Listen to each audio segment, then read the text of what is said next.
어찌 됐든 이 책을 좀 소화해 주세요. 책을 읽는 거하고 영상 보는 거하고는 많은 차이가 있어요.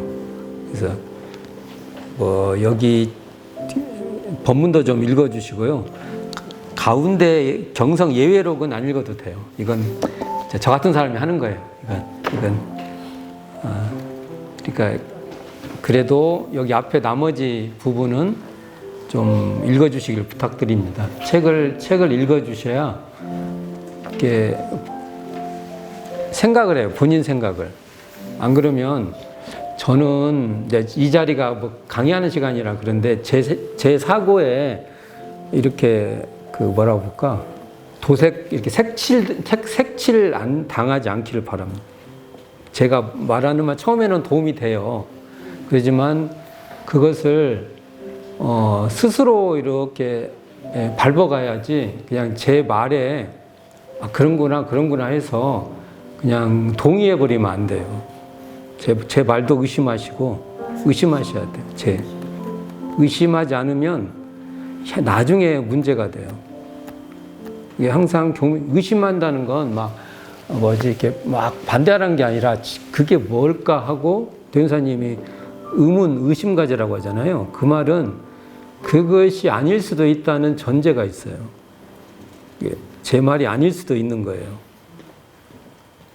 그걸 반드시 그런 얘기를 드리고 싶은데 처음이라 그렇습니다. 그러니까 그게 저한테 종속되면 안 돼요.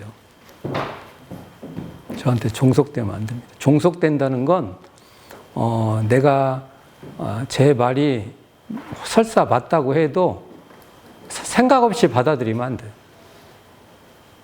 그래서 종교가 신심을 강조하다 보니까 그런 면이 있어요. 근데 대종사님 사유는 신심이 있으면 신심이 있는 만큼 의심이 있어야 돼. 대종사님이 신문, 의성 이렇게 가잖아요. 근데 우리가 그걸 잘 못해요. 그냥.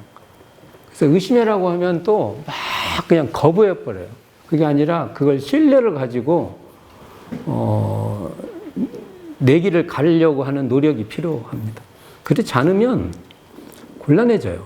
나중에 이제 자기 스스로의 예를 들면 농사를 짓는데 스스로 농사지으면 농사를 못 져요. 같이 지면 막 져요. 이렇게 해라 하면 되는데 네가 맡아서 한번 해봐. 그러면 자기 농사 못 집니다. 그래서 제가 이제 약간의 좀 자극적인 말이지만 저를 믿지 마세요. 이런 말을 하면은 이게 이제 그 말 자체에 이제 오해가 있죠. 근데 어찌 보면 그게 정확한 말입니다. 제 말이라고 제 말을 그대로 믿지 마시라는 겁니다. 믿지 않는다는 것은 반대하고 거부한다는 게 아니라 그것을 내가 밟지 않으면 그것은 내게 아니다라고 하는 자기 선언이에요. 그러니까 그런 것이 이 책도 마찬가지예요. 제가 어떤 게 가이드를 쭉 해드리는데 그래서 책을 읽으라는 겁니다. 책을 읽고 스스로 사유를 해서 내가 스스로 경작을 해보는 겁니다. 그 과정을 해야 저하고도 이렇게 뭡니까? 애쓰셨다. 이렇게 그런 마음이 서로 공감이 되지. 안 그러면 그냥 어떤 지식의 전달밖에 안 됩니다. 그래 주기를 시작하기 전에 한번 말씀을 드려보는 겁니다.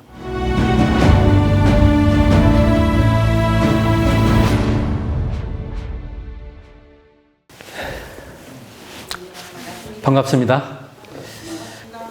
네, 이제 지금 대종사님께서 서울에 내왕하신 뜻을 이제 제가 이제 생각하는 것을 이렇게 주제별로 쭉 설명을 해왔어요. 그래서 지난 시간에서 어떻게 말을 해봤냐면 이 첫째가 대종사님께서 서울에 오신 그 의미가 뭐냐. 근데 첫 번째 그 과제를 저는 물질 문명의 관찰을 통한 정신개벽의 모색 및 시행지다. 이 주제를 먼저 세워놓지 않으면 대종사님께서 서울에 내왕하신 뜻은 정말 기반을 세울 수가 없다. 그래서 이거 항상 염두에 두셨으면 좋겠고요. 두 번째가 시국 관찰 및 미래 세상 전망지라고 해서 아무래도 이제 시국을 계속 관찰하려면 서울에 올라오셨던 것 같고 또한 모든 제도와 문물의 탐방지였다. 그래서 대종사님은 모든 것을 그러니까 오죽이라 하면 최초 법에 따라서 시대를 따라 모든 학업에 종사해라고 모든 학문을 준비하고 모든 학업을 이렇게 그러한 일을 스스로 하셨다. 그리고 오늘 이제 넷째인데요. 넷째 오늘 다뤄야 될 것이 법규와 제도를 미리 서울에서 다 이렇게 시행을 해보세요.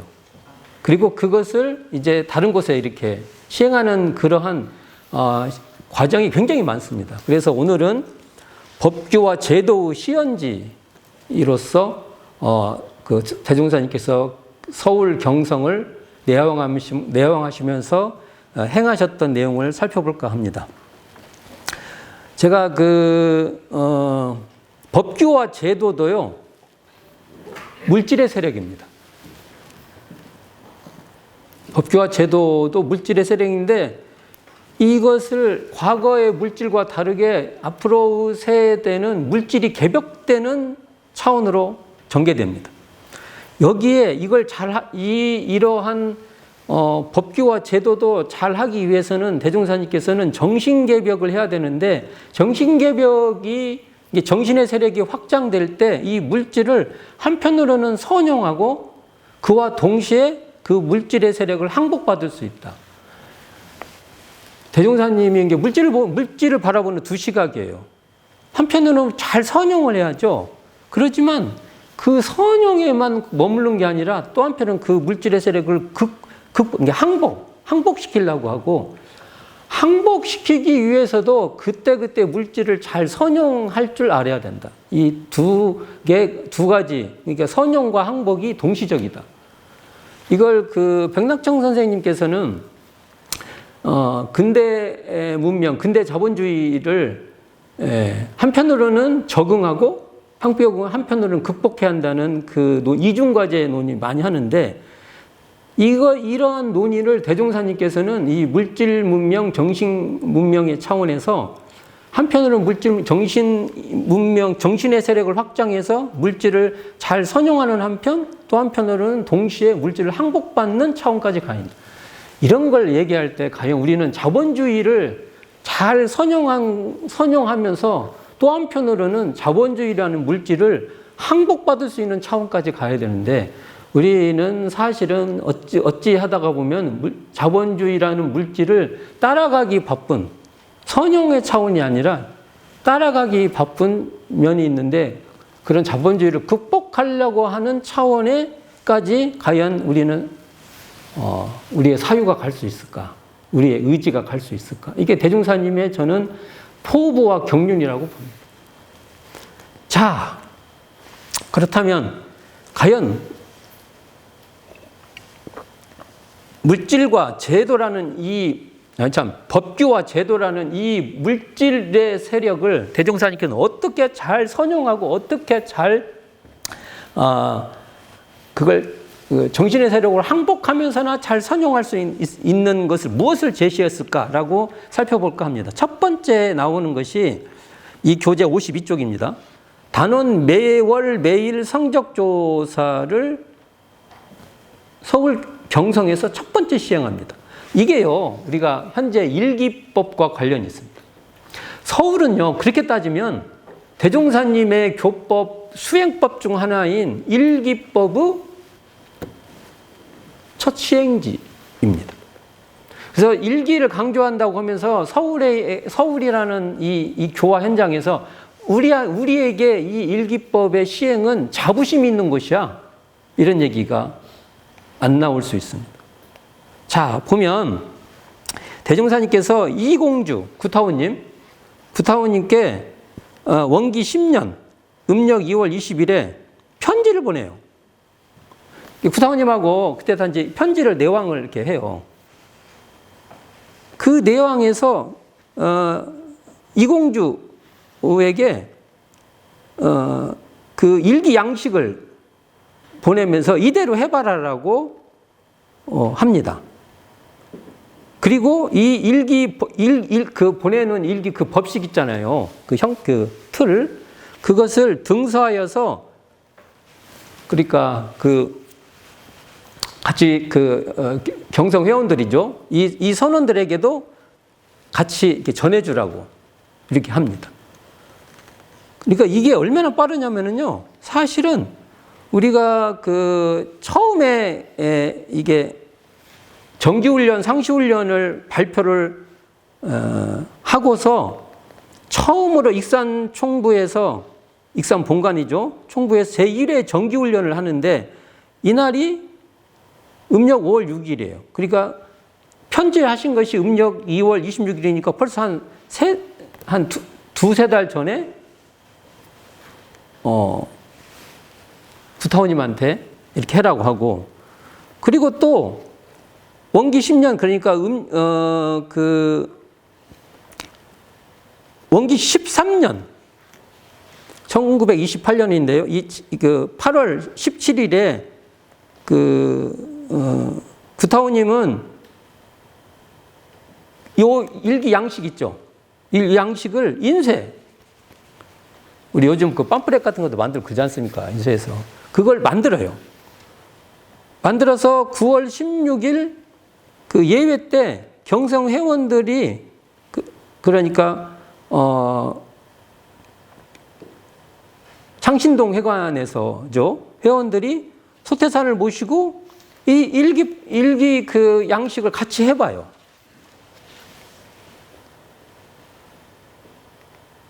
그리고 나서 익산 본관, 지금 익산 총부죠. 익산 총부에서 다음 달 16일을 위시해서 이 일기 법식을 시행을 합니다. 그러니까 단원, 매월, 매일 성적조사라고 해서 이 일기법을 시행하는 거죠. 그러니까 경성 출장소는 일기 기재법의 표준 양식이었던 단원, 매월, 매일 성적조사의 첫 시행지가 되는 겁니다. 자, 제가 왜 이런 얘기를 하냐면, 그러니까 창신동 회관에다가, 야, 이곳이 바로, 전체 교당에서 한 단원, 매월, 매일 성적조사라는 일기 기재법을 처음으로 시행했던 곳이다. 라는 의식이 있어야 돼요. 그러면 서울에 교화를 하시고 서울에 사시는 분들은, 와, 우리 정전에 일기법이 있는데 그 일기법 시행의 양식이었던 이것을 우리가 처음으로 했구나. 라는 자부심이 계셔요. 그러니까 그곳에 공간에 가면 창신동 회관의 터에 가보면 뭐 하나도 있나요? 그리고 지금 있는 것은 원형도 아니에요. 사실은 거기를 마음속으로 싹 비우고요. 거기에다가 야, 이런 곳을 대종사님하고 교도님들 같이 했구나. 라는 자긍심이 있어야 된다. 그리고 개동 이공주가에는 대종사님께서 서로 편지를 주고받으면서 대종사님께서 편지로 일기 양식 있죠? 일기 양식. 그 양식은 제가 여기 아까 지금 이 책 116쪽에서 말씀해 주는데 나중에 구타원님이 이걸 일일이 다 이렇게 어떻게 한다는 것을 또, 발표도 합니다. 그러니까 여기, 단원, 매월, 매일 성적조사표에서 116쪽에서부터, 제가 이 책을 보면은 121쪽까지 쭉 등장합니다. 이걸 한번 참고해서 한번 읽어보시기를 부탁드리겠습니다. 그러니까, 자, 법규를 뭘 시행했어요? 첫 번째요.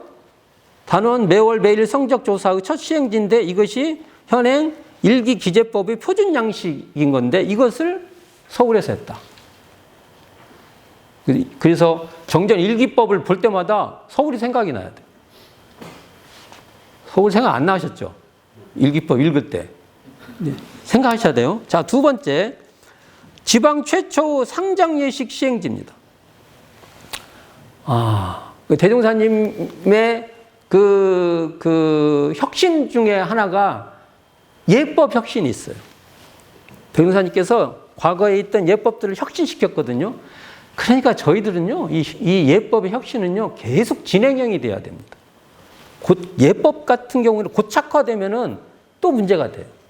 계속 근본을 살리면서도 계속 시대에 맞춰서 바꿔가야 되는데, 이때 그 원기 15년 6월 17일, 양력으로 8월 10일에 경성 출장소 창립주에 한 사람이 있던 김낙원이 열반하게 됩니다. 그러니까 이제 이것을 예법이라는 게 대종사님이 그때 이제 예전 뭐 이렇게 예법이 새 예법을 이렇게 발표를 하지만 잘 모르잖아요. 모르니까 대종사님께서 직접 모셔가지고 대종사님 직접 그 경성에 상정을 하셔서 이 복을 옛날에 저희들이 이렇게 표만 차잖아요. 표 이렇게. 이런 것이 참 과제예요. 원래 뜻은 지금 보면 이렇게 검정 우리 전체 상복을 입잖아요. 근데 대종사님의 뜻은 있는 복 입고 표만 차면 되는 거죠. 근데 우리가 대종사님 뜻을 다 시대 따라 실행하기가 참 곤란하게 이렇게 하면은 조금 만일 그렇게 하자고 해봐요. 그 주변에 오는 사람도 있고 뭐 있고 그래서 못합니다. 그래서 저희들이 있고 최소한 그래도 일원상 이렇게 그리고 그 복을 차잖아요. 복도 49일을 다 차는 게 아니라 그 상황에 따라서 차는 거예요. 그래서 이것을 실행을 했던 거죠. 이 실행을 하면서 그리고 이 경성 회원들이 발인을 할 때 연부를 열심히 하고 그래갖고 이게 나중에 그 탈복을 해요. 그 탈복을 하는 여기에 보면 성주 7편을 했다는 기록이 나옵니다. 그러니까 그 당대도 이제 할 때 성주가 우리가 지금 열반 우리 성주도 하고 그러잖아요. 그 성주가 이때도 합니다. 이게 이런 것들도 한번 그러니까 지방 최초의 상장 예식을 시행했다. 근데 이분이 김낙원 이분이 굉장히 가난해요. 가난한데도 교당 일에 가난하면서도 이렇게 협조를 하니까 여기에 맞춰서 어찌 보면은 예우 공덕을 이렇게 했던 그 모습이 있습니다. 그러니까 이게 지금 원래 교사상으로는 서동풍 이분을 열반을 원시로 삼는데 이 그 원불교 상장 예식을 한 원시로 삼는 사무나 지방에서 이게 소태산 대종사 지도하에 지방에서의 복제법의 실질적인 최초의 시행이 바로 경성에서 했다. 이런 것들도 좀 알아두고 이게 굉장히 혁신예법을 경성부터 시행을 했다. 이렇게 찾아보면 되고, 자, 이제 세 번째로 이 교재 54쪽입니다. 최초의 음모 신여법과 음부 시잔여법을 시행한 것이 경성입니다. 그러니까 이게 아마 타자녀 교육과 무자력자 보호를 시행하는 하나의 방식으로 성을 나눠요. 여자는 여자끼리, 남자는 남자끼리 해가지고 음부가 있으면 은자가 있고 여기 음모가 있으면 은녀가 있는 거죠. 이렇게 관계를 맺어가지고 한편으로는 그 공도자를 숭배하는 차원도 되지만 또 한편으로는 타자녀를 이렇게 타자녀 교육, 타자녀를 후원하고 살펴주는 이런 제도인데 이런 제도의 첫 번째 시행도요. 어디서 하냐? 서울에서 합니다. 서울에서. 이거 서울에서 하시고 그 다음에 지방으로 퍼져가는 거예요. 서울에서 먼저 이 제도를 서울에서 먼저 한번 이렇게 해보고 좀 말이 그런데 간을 좀 보고 간이 맞는가? 간을 조금 더 너무 짠가? 아니면 너무 좀 간장을 좀 더 쳐야 되는가? 대윤사님께서 간을 보신 것 같아요. 간을 보시고 쫙 퍼져나갑니다. 대주사님께서 이런 거 보면 서울이라는 이 공간을 굉장히 중요하게 생각하신 거죠. 자, 그러니까 이때 어떻게 나오냐면 이때 이렇게 다 봐요. 이때 처음에 원기 14년 음력 4월 22일에 창신동 회관에서 그 은모 신여법을 대주사님께 직접 죽비를 잡고 이 음모 신여 결의식을 거행을 해요. 이때 누구냐면 박사시와 이공주가 음모는 박사시와 신여는 이공주, 음모 또 박사시와와 신여 김삼매와 음모 김희순과 신여 이성각, 음모 민자영과 신여 이형공 이렇게 해서 진행을 합니다. 진행을 하고 그 뒤에 원래는 이게 남자는 남자끼리, 여자는 여자끼리인데 대종사님에 한해서 이제 예외가 생겨요. 대종사님은 남녀에 관계없이 그러니까 대종사님은 은자녀가 되는 거죠. 이제 은자녀를 시행하자. 이렇게 하고 최초에 이제 이게 성성원 대종사님께서 처음에 서울 와서 태평양 다음에 머물렀던 곳이 성성원가 했잖아요. 그러니까 이 박공명선이 어머니인데 어머니가 성성원과 대종사님의 음부 시녀를 맺었으면 좋겠다는 유언을 하게 되니까 그 유언에다 대종사님께서 응해줘요. 그렇게 해서 이제 대종사님하고는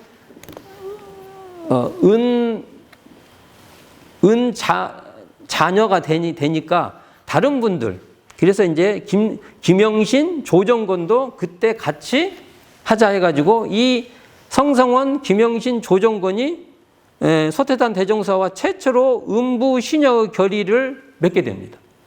요런 제도가요 다 어디? 경성에서 이루어진다는 겁니다. 그러면 이제 요런 제도도 우리가 이 제도는요 어찌 보면은요. 타자녀 교육, 장학사함이라든지 결연 의식 있죠? 우리가 결연한다고 하잖아요. 이런 걸 응용할 때, 서울에서 대종사님께 처음 시행했으니까 이걸 어떻게 그래서 여성회 같은 데서도 이렇게 결연의식을 맺고 그러지 않습니까? 이런 것들도 여기에 근거를 해서 더 근원성을 갖고 접근하는 게 좋다고 봅니다. 대종사님 하신 일이에요. 자, 이렇게 해갖고 이제 쫙 퍼지는 거죠, 이제. 다른 데도 다 퍼지고. 그 다음에, 재가교무 시행도, 처음인지 아닌지는 좀 어려운데, 거의 재가교무가 있었어요. 대종사님 당대에는. 지금 현행에는 재가교무가 없어요. 근데 이게 이 재가교무 제도가 대종사님 당대 제가 기억나는 것은 아마 처음에 재가교도는 조성광 선진이 됐을 거예요. 불법연계 제2대 회장 조성광이 원평 출장소 재가교무였을 거고 이 서울 경성 출장소 재가교무로 이공주가 선정이 되고 그 다음에 재가교무 그 다음에 성성원 님도 서울 경성의 재가교무 역할을 하고 이게 서울에 벌써 두 분이 태동한 거죠. 그 외에 제가 기억하고 있는 것은 양원국, 훈타원 양도신 선생님 아버지 또 그 다음에 조원선 이런 분들이 재가교무였다고 제가 지금 기억을 하고 있어요.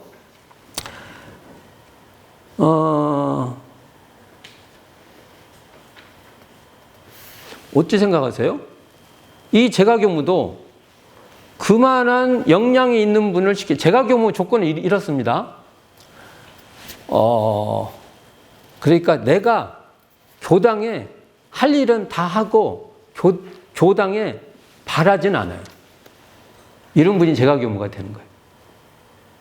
내가 뭘 막 했는데 왜 나를 이렇게 대우를 안 해줘? 그럼 대종사님은 재가교무 안 시켜요. 그러니까 만일 부타원님께서 교당 일이 있으면 자기 막 육신뿐만 아니라 물질적인 것까지 하고 나서 교당이 나 왜 이렇게 예우를 안 해줘? 그런 것을 생각하면은 대종사님께서 재가교무 안 시켜요. 그러니까 재가교무 중에 재가교무를 할 수 있는 사람은 진짜 많지 않죠.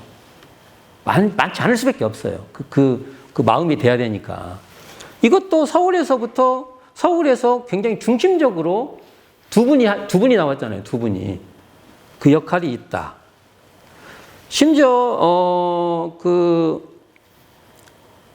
이동진화 선지님은 전무 출신 출가하기 전에 대리교무 역할도 합니다. 재가교무는 교무의 역할이고요. 공식적인 교무죠. 재가교무는요. 재가교무는 교무예요. 근데 대리교무는 대리로 하는 거죠. 이게 조금 역할이 좀 다르지만 벌써 서울에서 이런 역할이 됐다. 어찌 보면 향후에 재가교무 제도는 미래 시대에 우리가 고민해 봐야 될 더 중요한 내용입니다. 앞으로 갈수록 재가교무 역할을 더 확장되면 확장됐지 줄일 수는 없다. 그래서 그런 게 있고요. 그다음에 다섯 번째로 최초 임시 여자 수의단을 구상한 곳도 서울입니다. 서울에서 처음으로 임시 여자 수의단을 대종사님께서 구상해요. 우리가 현재 구인 선진이라고 하는 남자인데 원래는 그게 남자라고 하면 안 되고요. 저는 그것은 그냥 남녀로 구분하는 게 아니고 처음에는 대표성으로 하는 거죠. 근데 어느 일정한 뒤에는 남자 여자 조직을 할 때 여자들도 구상을 했던 것이 이곳이다. 서울이었다. 이런 재미있는 일화가 있는데요. 원기 13년 4월 15일 경인데 이게 아마 창신동 회관이에요. 여자 중에서도 초창기 구인 기도와 같이 기도를 드려보면 어떻겠는가라고 물어서 4월 금음날 밤부터 밤 10시부터 11시까지 이 구인 기도와 같은 기도를 올리게 됩니다. 이게 창신동 회관이 있는 데서 한 거예요. 그러다가 이제 여러 사정으로 그것을 중단시킨 그런 일도 있습니다. 그리고 그 다음에 여섯 번째로 지방 최초 유공인 성적사정을 이곳에서 합니다. 유공인. 성적사정이죠. 우리 법의사정 지금 하지 않습니까? 근데 이 대상자가 누구냐면 박국명선, 박사시와 선진의 쌍둥이 동생. 이 성적조사 하는데 우리가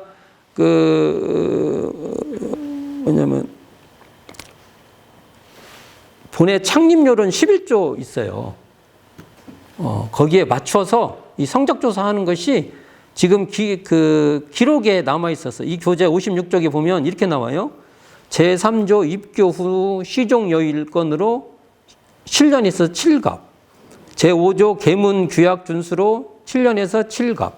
제6조 회원 정진 심 권장건에서 7갑. 제7조 본회 창립 이주건에서 7갑. 제8조 공익심 주장의건을 해서 매년 3갑씩 해서 21갑. 제9조 응용 무념권 해서 매년 2갑씩 해서 14갑. 해서 합계 630원 이렇게 액수로 이렇게 책정이 돼 있는데 이게 현재 대종경 교육품 34장에 본회 창립요론 11조 해가지고 나와요. 법선이. 여기에 맞춰서 대종사님 당대 때부터 이 유공의 성적을 했던 것입니다. 자, 이게 보면 이 일이 어떻게 되냐면 익산 본관에서 원기 13년에 제1대 제1회 기념총회 했을 때 모든 그 유공인 그 성적조사를 쫙 해요. 처음으로. 근데 이 유공인에 대한 불법 연계 두 번째 이 성적 사정, 사업 성적 사정이 서울에서 했다. 이것도 이제 알아둘 필요가 있다. 자, 이제 중요한 것이 나옵니다. 일원상 봉안지입니다. 자, 이 일원상 봉안인데 원칙적으로 일원상 봉안을 공식적으로 최초로 한 곳은 어디예요? 익산 총부의 대각전이에요. 대각전 중요한 것은 일원상 봉안제예요. 그런데 서울에서 최초로 일원상 봉안한 건 어딜까요? 그때는 여기 교당 한 곳밖에 없어서 서울은 무조건 도남동 회관이에요. 근데 이제 제가 이제 고민해 볼 게 있어요. 이 교재 57쪽에 보면, 그때 그 조광지, 그 조선일보 자매진 조광지에서, 불법연구회를 이렇게 이렇게 취재한다고 해가지고 비방한 기사가 올라가요. 사이비 단체다. 이거 쉽게 말하면. 아주 안 좋게 쓰는데 그 문장 중 하나가 등장합니다. 문장 중. 제가 한번 읽어보겠습니다. 기자는 회당 내부를 어디요? 도남동 회관. 좀 구경시켜 달라고 하여 실제 내부를 보게 되었다. 먼저 들어간 곳이 응접실. 응접실이 있었나 봐요. 이제 들어갈 때 응접실이 먼저 있고, 그 다음에 회당, 우리로 말하면 법당이죠. 법당. 그리고 법당 병문을 딱 열고 들어가서 이 사람들이 이제 그걸 비밀실이라고 쓴 거예요. 비밀실. 비밀실도 아닌데. 들어가니까 이런상이라고 하여 큰 목판에 푸른색으로 원형을 그리고 푸른색. 지금 이 뒤에는 무슨 색이에요? 우리 이런상?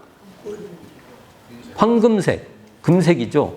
근데 이때 그 기자가 쓴 것은 색깔이 무슨 색깔이에요? 푸른빛. 원형을 그리고 거기다가 절을 한다고 한다. 그리고 한쪽에는 교주 사진이 있는데 교인은 반드시 이 사진 앞에서 절을 한다고 한다. 여기서 중요한 것이 문을 열고 나니까 이런 쌍인데 이런 쌍이 푸른빛이었다는 겁니다. 사실은 이런 쌍에 대한 규정, 색깔 규정이 조선불교 혁신론, 이 혁신론도 이런 쌍을 대각전을 짓고 이런 쌍을 봉안한 원기 20년도에 출간을 해요. 출간. 여기 보면 불성 이론상 조성법이 나오는데 여기에는 분명히 어떻게 나오냐면 금색, 먹색, 검정색. 그러니까 황금색, 그 다음에 검정색. 지금 예전에도 그렇게 돼 있어요. 이렇게 규정이 돼요. 색깔 규정이 돼요. 근데 이게 푸른색이 나와요. 그러면 이것은 제가 볼 때 색깔 규정이 규정되기 전이라고 저는 예측합니다. 자, 규정이 됐는데 내가 파란색으로 칠해요? 그럴 정도의 배짱이는 있지는 않을 거예요. 그 정도 배짱이 있으면 박수 쳐드리고 싶은데 쉽지 않은 일이에요. 그러니까 규정이 없을 때라고 봐요. 그러면 저는 이게 원기 20년 전이라고 봐요. 그런데 도남동 회관은 언제 져져요? 원기 18년. 원기 18년 맞죠? 그러면 18년에서 대각전이 세워진 20년. 저는 대각전이 세워지기 이렇게 도남동 회관을 지면서 이런 쌍도 예비적으로 시행해 봤다고 저는 추측합니다. 그러니까 대각전은요, 익산총회 대각전은요, 20년 기념관이에요. 여기를 반백주년 기념관 또는 교단 100주년 기념관 여러 이름을 차죠. 그 계보가 이렇게 되는 거예요. 대각전도 그런 기념관, 우리 현재 총복원 반백주년 기념관도 그리고 이게 지금 여기 소태산 기념관도 그런 성격이죠.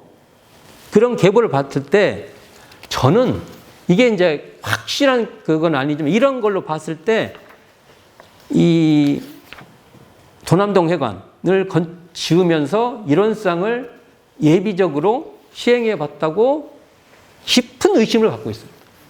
파란색으로 칠할 수가 없어요. 이게. 그렇게 봅니다. 그리고 이것은 어디에 또 나오냐면 조선의 유사종교라고 일제가 만든 책이 있어요. 일제가 이제 조사를 해서 이게 통제하기 위해서 어떤 자료를 만드는 거예요. 그래서 이제 우리 불법연구에도 불교, 기독교 이런 데서 빠진 이제 신종교에 들어가는 거예요. 어찌 보면 그게 이제 유사종교에 포함되는데 여기에 어떻게 돼 있냐면 이 책자에 이런 쌍 밑에 사은도표 명시하면서 이렇게 이런 쌍을 그리고 천지음, 부모음, 동포음, 법률은 이렇게 있어요. 그렇게 하고 특히 수양연구 도량의 상단의 흰 바탕에 청색 실로서 이런 모양, 이런 도와 그 아래에 이게 일원일상 그렸는데 이게 청색 실로 이렇게 수를 놨다는, 그리고 거기 아래 천지은 부모은 동포은 법률은 사은자를 네 줄로 수놓아 나타낸 세로옥자를 벽에 걸고 이렇게 나옵니다. 이게 우리가 아마 이것이 이 일제가 니네 뭘 해? 하고 질문사항에 대해서 우리가 제출한 가능성이 높아요. 그들이 와서 취재해서 하진 않을 거예요. 니네 뭘 믿어? 어떻게 믿어? 뭐 이런 식으로 하면 그러잖아요. 이렇게 낸 거예요. 여기 보면 청색실 등장하죠. 조선의 유사종교라는 책자가 1934년, 이게 대각전 세우기 1년 전이에요. 나오는 책인데 여기 청색실이 나와요. 자, 뭐 기타 등등 뭐 얘기가 길어지니까 어떻게 됐든 황금색과 그 검정색으로 통일되기 전에 청색으로 했던 것이 교단에서 이루어졌는데, 교단에서도 이루어지고 여기에 유사종교도 나오죠. 근데 여기 보면은 도남동 회관을 짓고 이 기사에, 조광지 기사에 큰 목판에 푸른빛으로 원형을 그렸다는 걸 봤을 때 저는 이론상, 우리의 신앙의 대상이요 수행의 표변인 이론상을 제시할 때 도남동 회관에서 예비적으로 하지 않았나라는 생각을 갖고 있습니다. 그래서 그걸 떠나서도 서울에서 이제 이론상 봉안이 되는 중요한 곳이죠. 도남동은 서울의 이론상을 봉안한 중요한 곳이지만 생각을 해보면 예시적으로 먼저 대각전이 세워지기 전에 이론상을 시행했다는, 이론상 봉안을 시행했다는 것도 우리는 간과해서는 안 된다. 이론상을 신앙의 대상과 수행을 표본을 모시는 굉장히 중요해요. 해보고, 그 다음에 8번째는 독립법당의 이게 시작이다. 효시다. 원래 구간도실 하면은 교당의 효시로 봐요. 그렇지만 실제로, 설법전,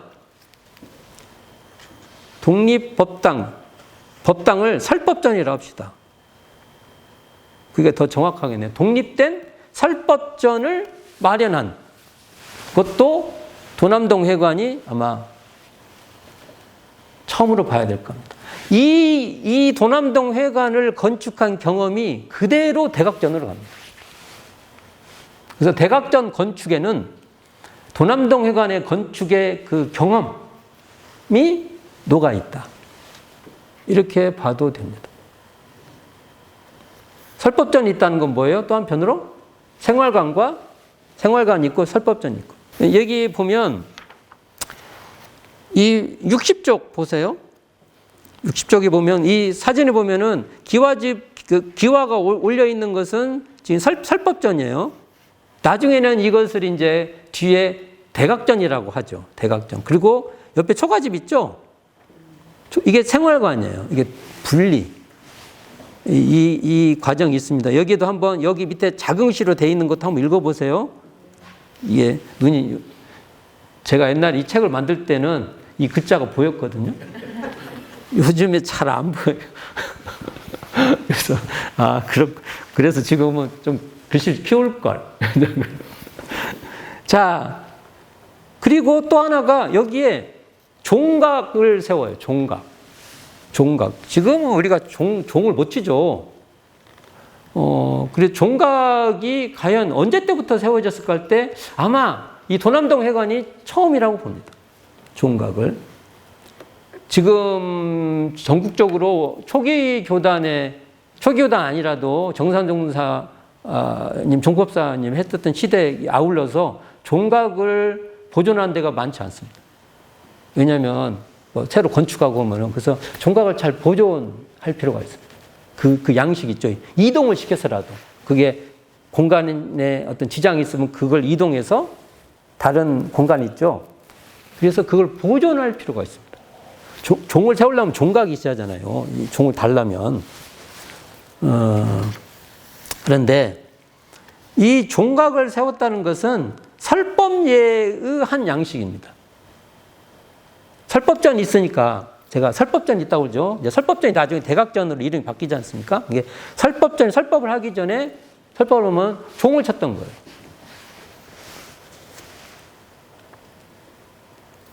거기에 따른 이 법상, 이렇게 올라가서 이렇게 설법 있잖아요. 지금, 근데 일단은 종두도 있었고, 법종. 그래서 여기에 보면 제가, 이 교재 59쪽 보면은 불법용구의 규약 또는 불법용구의 예전에 보면은, 종두도 있고, 법종을 철하는 것도 있고, 법상을 차례라는 것도 있고, 설법전도 등장하고, 이 내용이 그래요. 이런 의식에 따라서, 이런 그러니까 규약과 예전, 특히 예전이죠. 예전의 이 내용에 따라서 도남동 회관은 설법전도 세우고, 종각, 그래서 종두도 세우고, 그랬 것으로 여겨집니다. 왜냐하면 사진 여기 나오죠? 60쪽 보면 사진 나오죠? 옆에 보면은 뭐가 보여요? 이 종이 어떤 형식일까?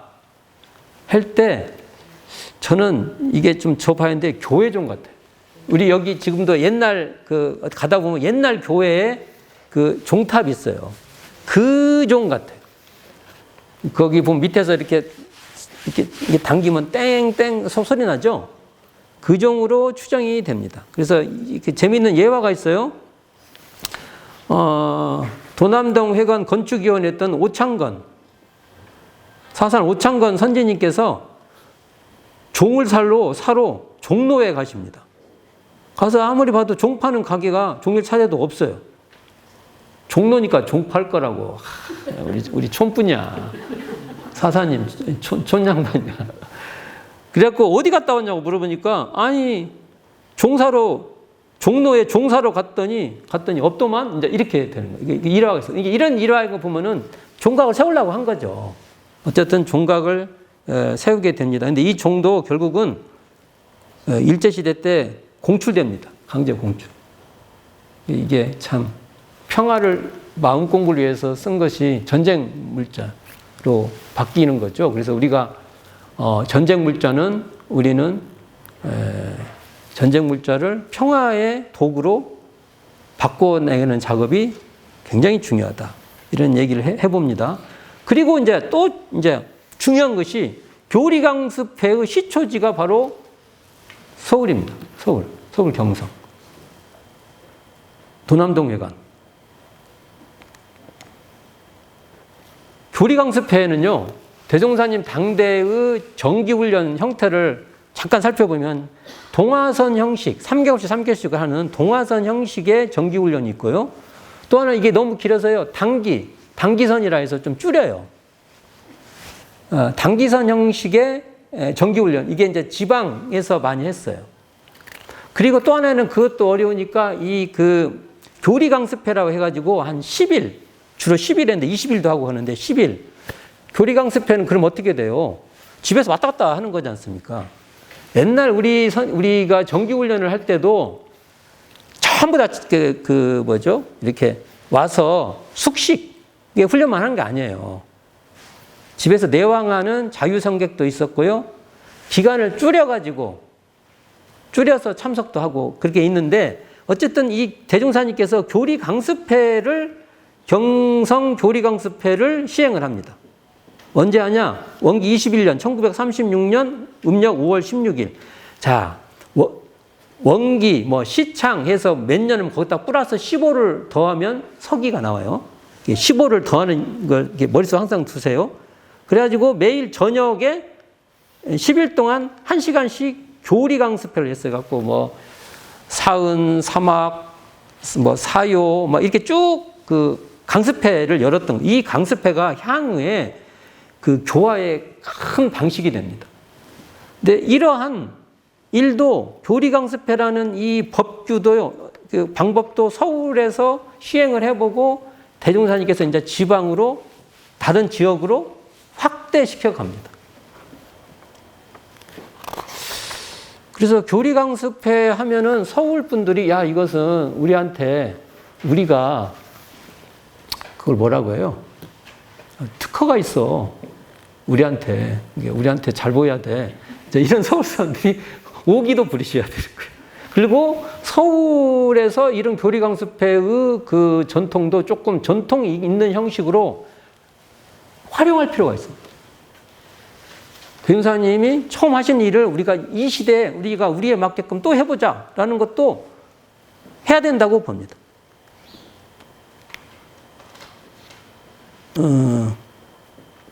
근데 이제 우리가 기존에 영광 길룡지부에서 영광 교리강습회가 이 교리강습회 시초라는 글들이 있었는데 이건 잘못된 겁니다. 이게 뭐냐면은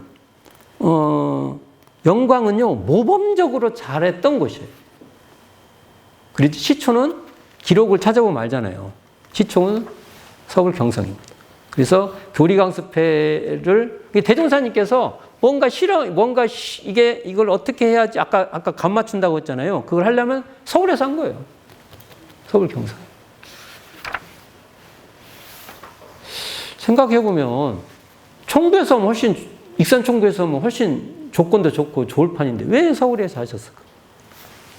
대화해 봐야 됩니다. 왜 하필 대종산 이유가 있었을 거라고 봅니다. 자, 그리고 의견 제안 제출지에서 아주 특징이 있는 게 있습니다. 뭐냐? 우리가 현재 단비를 걷자고 하는 의견도 이 서울 회원인 서울에서 시작된 거예요. 이성각. 경성 회원 이성각에 의해서 그래갖고 그 경성 출장소에서는 절용 절식 운동을 해서 단비를 걷게 됩니다. 이런 전통도 있고 또 하나는 우리가 현재 쓰고 있는 우리가 대종사 교무라는 호칭에서 대종사라는 호칭의 그 시초 초기 형태 종사주라는 그 초기 교단에서는 대종사님 대부분 종사주라고 했어요. 종사주는 요즘 말로 하면 종사님 그런 말입니다. 뒤에 주자가 보면 또 주님 뭐 그런데 이게 기독교에서도 주님 하면은 높으신 분을 이렇게 님이요 이런 말이나 비슷해요. 그게 그렇게 옛날에 이렇게 번역을 그렇게 한 거죠. 높은 분 이렇게. 그래서 이 대종사라는 호칭을 언제부터 썼냐고 물어보면은 뭐 그렇지만 이게 불법연계 창근사에 보면 정산종사님께서 이 대종사라는 표현이 계속 등장합니다. 이게 초기 교단부터 썼는데 이 대종사라는 호칭의 그 시초적 표현이 종사주고 교무라는 호칭도 이 그 경성 교당의 경성 출장소의 교무였던 이춘풍 선생에 의해서 이게 제한됩니다. 지금 우리가 교무님 부르잖아요. 근데 지금 교무님하고 그 당대 교무는 약간 좀 그 성격이 틀려요. 그때 교무는 어떤 거냐면 선원이나 지방 출장소계, 교당, 지금은 교당이죠. 교당에서의 전무 출신을 교무라고 불렀어요. 거기를 나오고 만일 다른 데 가면은 교무라는 호칭을 안 불렀어요. 교무라는 호칭이 한 번 붙으면 안 떨어지는 게 아니라 필요할 때 붙였다가 띄었다 하는 거였어요. 근데 지금은 이제 저 같은 사람이 한번 교무가 붙으면 안 떨어져. 계속. 이제 이게 성격이 좀 달라요. 그랬다. 이런 거다. 그 다음에 성주의 기원지다.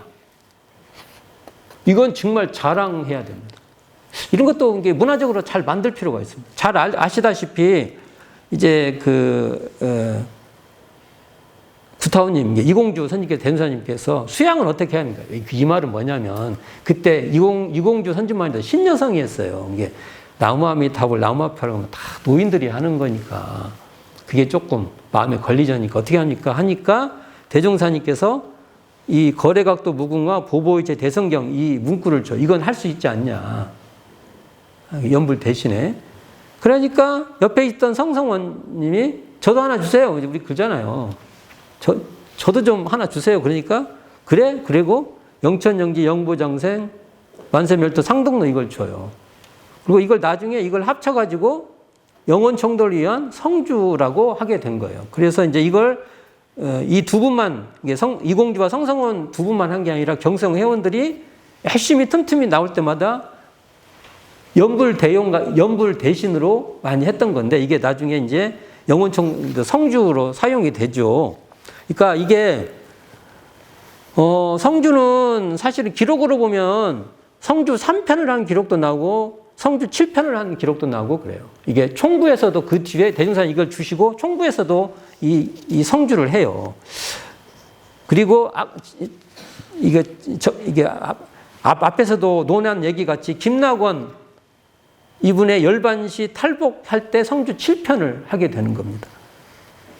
성주란 이름은 왜 어떻게 지어졌을까? 성스러운 주문 그러잖아요. 그래서 이걸 한번 그냥 생각을 해보면 성스러운 주문이다 이렇게도 할 수 있고 성인이 되라는 주문이다. 왜 그러냐면 이걸 준 사람의 주신 성성원님 같은 경우는 성인을 되기 위한 염원을 가진다 해서 그 염원을 이루어라는 의미로 성인 성자 원력 할 때 원자 이게 주고 이공주 공주란 이름도 대운사님께서 문학 박사가 되니까 도학 박사가 되라고 이렇게 하지 않습니까? 그런 걸 보면 이런 의미가 그래서 제가 그래요. 성주를 외우면은 내가 성인이 되려는 발언이 있나? 이런 생각을 해봐요. 그냥 그거 하면은 내가 좋은 데 가네. 이제 그게 아니고 성주를 외울수록 내가 성인이 되려는 발언이 커지고 그 수행력이 커지는 거죠. 그래서 이것을 주었던 그 창신동 회관 같은 데 가면 이런 마음이 있어야 된다고 봅니다. 이것도 서울에서 한 거예요. 이건 우리가 문화화 시킬 필요가 있습니다. 성주는 서울 거야. 왜 우리 허락도 없이 이렇게 그렇게 해라는 게 아니라 그런 자부심이 있어야 된다는 거죠. 이걸 가지고 어떻게 더 문화화 시킬 것인가. 과연 창신동 회관에다가 이 성주를 그러면 저희가 옛날에도 성주 4기둥을 세워서 영천영지, 영보장생, 만세면 창동 이것을 기둥을 세워가지고 조형을 한다든지 여러 가지 연구를 해볼 필요가 있다. 마지막으로 야외의 첫 시행지입니다. 우리가 예외가 있고 밤에 하는 야외가 있죠. 그러니까 원기 14년 15 더하면 1929년이죠. 음력 1월 7일에 계동 야외가 열리게 됩니다. 이게 어디예요? 이공주 선지님 사택. 여기서 64쪽에 보면 표 나오죠? 이렇게 쭉 해요. 이 야외를. 그러다가 그 뒤에 이제 다른 데서도 야외를 하게 되는데 최초 했던 데는 서울이다. 서울 한 거 많죠? 하나 예를 들면 이렇게 되죠. 예외에 불참한 제시를 위하여 당일 밤에 야외 계동 이공주가에서 다시 회를 여니 6인이 출석되어 주의 순서대로 게 우리 예외 낮에 했던 순서대로 진행해서 11시경에 산회했다. 밤늦게까지 하셨습니다. 그래서 이공주가는요 사가이면서 공가예요. 근데 이제 이공주 선지님께서 전무 출신으로 출가하여 익산충부로 거처를 옮김으로써 이 서울의 야외는 이제 진행되지 못하게 됩니다. 그래서 제가 오늘 서울에 주원범 말씀 많이 드렸어요. 이렇게 많은 대종사님께서 관심을 갖고 서울에서 시행을 해보고 그 시행에 따라서 전국에 확산했던 이 서울을 어떻게 보실 것인가? 지금 우리는 어떻게 해야 될 것인가? 어찌 보면은 지금 시대에도 서울은 교화에 어떤 새로운 시대에 어떤 교화를 할 것인가를 창의하고 시행하고 시도해보는 그런 공간으로 해석돼야 될 거고 그런 의지를 가질 곳이라고 여겨집니다. 저는 빨리 한번 살펴봤습니다. 제가 이렇게 해주는 것은 밭가리에 불과해요. 가셔서 제가 한번 밭가리 한 것을 읽어보셔서 스스로 거기에 농사를 지을 수 있는 그러한 시간이 되시기를 바랍니다. 감사합니다.